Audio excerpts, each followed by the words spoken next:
getting installed, taking time. There's too many libraries. You can see how many libraries we have there it has got installed.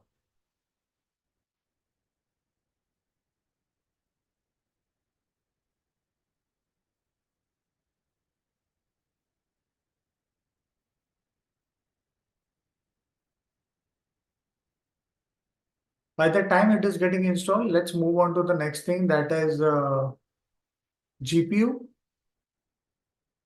Now, what is GPU? Google allows you a free GPU as such. So Google provide the use of free GPU for your Colab notebooks. Okay, it has got installed here. Yeah. So let's jump on to GPU. So GPU is nothing but is a processing unit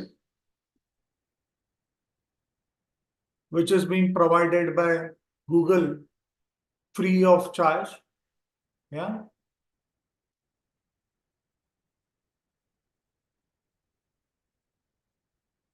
And which is mostly used for processing your various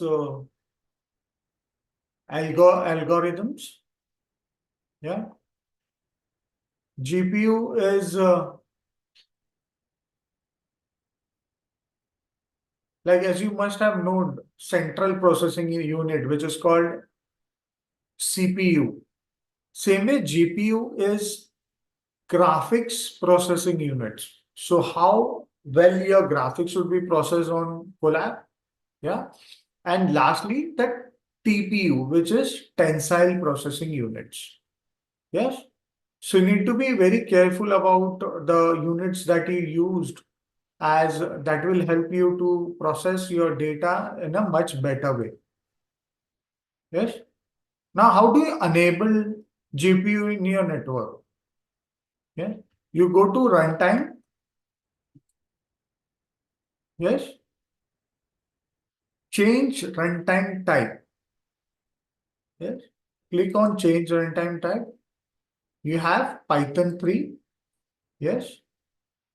Now, this is where you will be able to change your GPU settings, whether you want to keep it CPU, whether you want to put it T4 GPU. Changing runtime address may terminate your current session. Are you sure you want to continue? I do not want to do it right now. I'll just keep it as it is. But this is where you can change your GPU. Yes. And if you want some additional GPUs, yes, there are purchase that you need to do.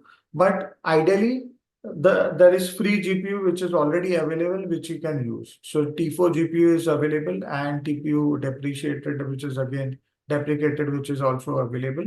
But usually these two are already available, which you can use for your personal TPU version 2 as well. Yeah. I'll not change the settings as of now. Yeah. Uh, If you want to check if the GPU is enabled or not, you can check it by writing this command. Enter. See, I'm asking for a GPU name.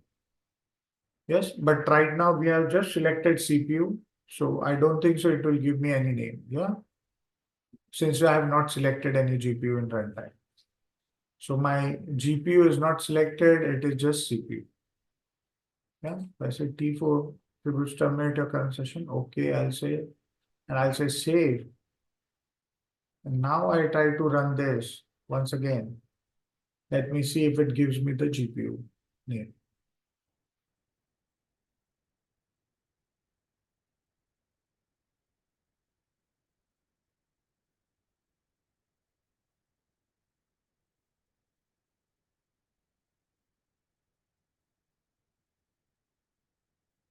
See, now it has given me the GPU name. Previously, since I have selected CPU, it was not giving me anything.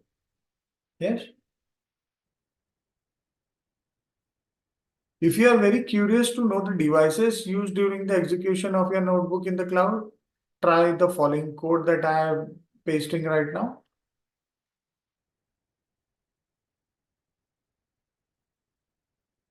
So you'd be able to know what kind of devices are being used to run your notebook code as such.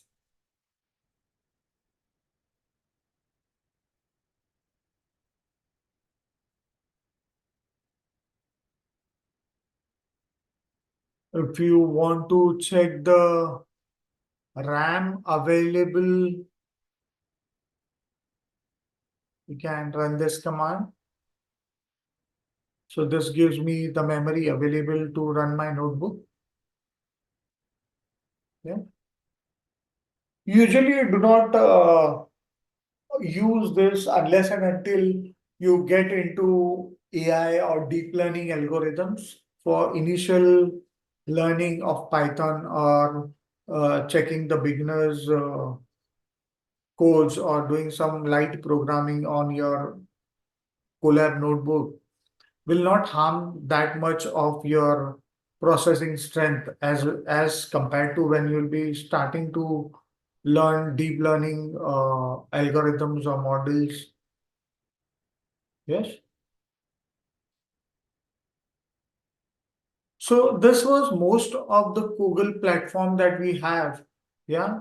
For probably this was to just make you aware or make you learn quickly uh, the Google Colab functionalities. Uh, as you can see, this particular tool is very powerful platform for learning and quickly developing machine learning models in Python. Yeah. So you'll be using this. It is based on Jupyter notebooks and supports collaborative development. The team members, also the team members which are working along with you or the colleagues working around you can share and concurrently edit the notebooks even remotely. These notebooks can also be published on GitHub and shared with the general public, wow, which you have seen earlier. Colab supports many popular ML algorithms, PyTorch, TensorFlow, Keras, and OpenCV. The restriction as of today is that it does not support R or Scala yet. We have seen there is an option for R, but we have not tested it yet. There is also a limitation to sessions and size, considering the benefit. These are small sacrifices one need to make. But for learning Python, initially, you do not need to worry about all these things. Yes. I hope you love this tutorial on Google Colab, which will be a first step towards starting a learning on Python. Thank you so much.